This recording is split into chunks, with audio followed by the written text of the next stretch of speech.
There's a new series on Apple TV that's based on one of Stephen King's books, and our movie guy, Paul McGuire Grimes, got the chance to talk to the people bringing that story to life, including some of his idols, J.J. Abrams and Julianne Moore. Oh, yeah.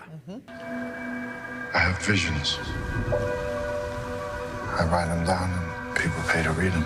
What goes into making a really good Stephen King adaptation? Stephen actually adapted his novel himself. So he wrote all the scripts for the series, which is a big deal. Not to say that there haven't been wonderful, beautiful adaptations of his stuff, but to have him do it himself, I think makes all the difference. I became a fan of Stephen King's.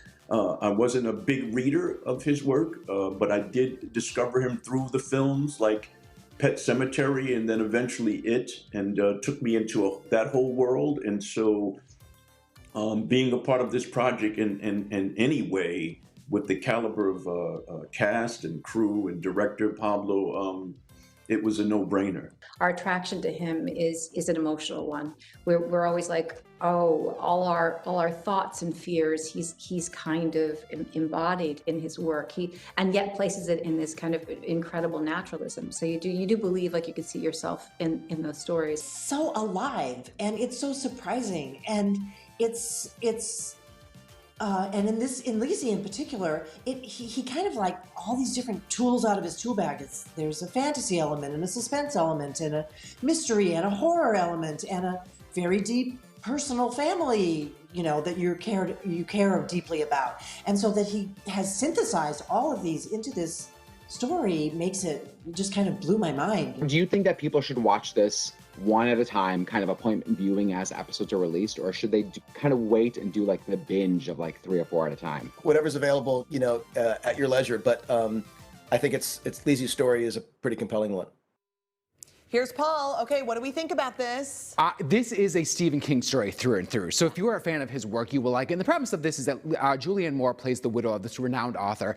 And now she has to deal with a crazed fan of his who's after his manuscripts and really go into her husband's past, really repressed memories of trauma in order to really help her sister who's going through the same mental health issues. Okay, wow. So it's on Apple TV Plus. And then can you watch all the episodes? Or Not right now. So the first 2 are available now. It will be released weekly after that. So you have to kind of be a King fan to like this. It goes into some very paranormal areas. It goes into some really deep, heavy mental health issues. So, you're going into memories. It's non-linear. It doesn't always make sense. So you have to be willing to go on that ride, but it's gorgeous. And Julianne Moore, stunning, exquisite performance. She can go to some really dark, deep places. And you get that. Clive Owen plays her husband in this as well. How many ticket stubs? 4 out of 5 ticket stubs for this as well. 4 out of 5. Very, very good. Okay, so now we're going to move on to the stars of The Conjuring. This is the latest in the series. Take a look at this.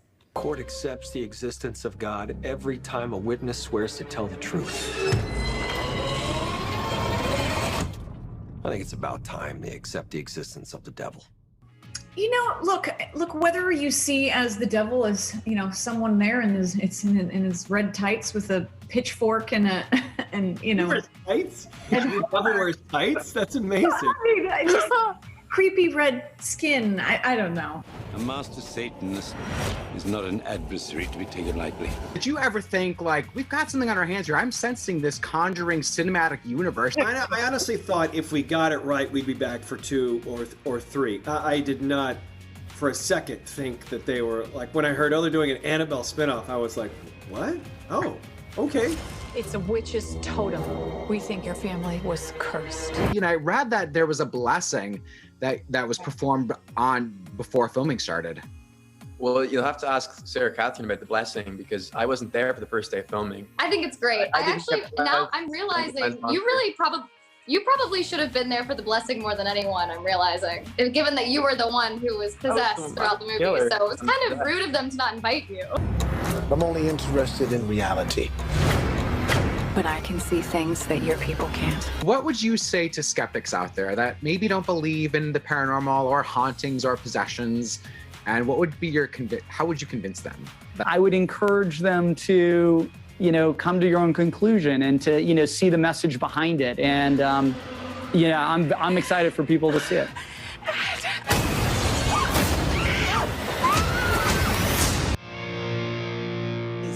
That was aggressive at the end there, Paul. I mean, Vera Farmiga and Patrick Wilson are so great in this franchise. I mean, they're really the heart and soul of these movies. And in this one, it's third in the Conjuring, you know, this storyline. Yeah. And they play a pair of real-life paranormal investigators who are called in to investigate this murder, and the murderer tries to use demonic possession as his defense in the state of law, in the court of law. Gosh, Inspired by a true case, too. Like, you can go and Google Arnie Johnson and read all about this. No. And Lorraine Warren, yeah.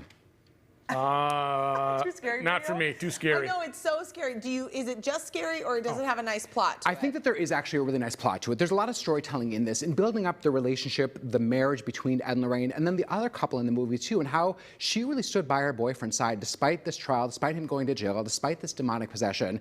And the whole beginning is very eerie. It's a nice ode to The Exorcist at the beginning.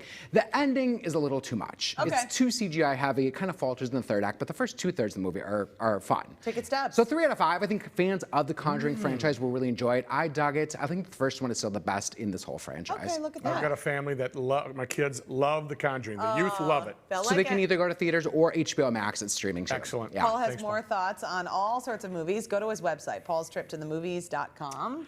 And he has a YouTube channel too. You can also listen to Paul on the Colleen and Bradley Show on My Talk 1071 every Friday. And TCL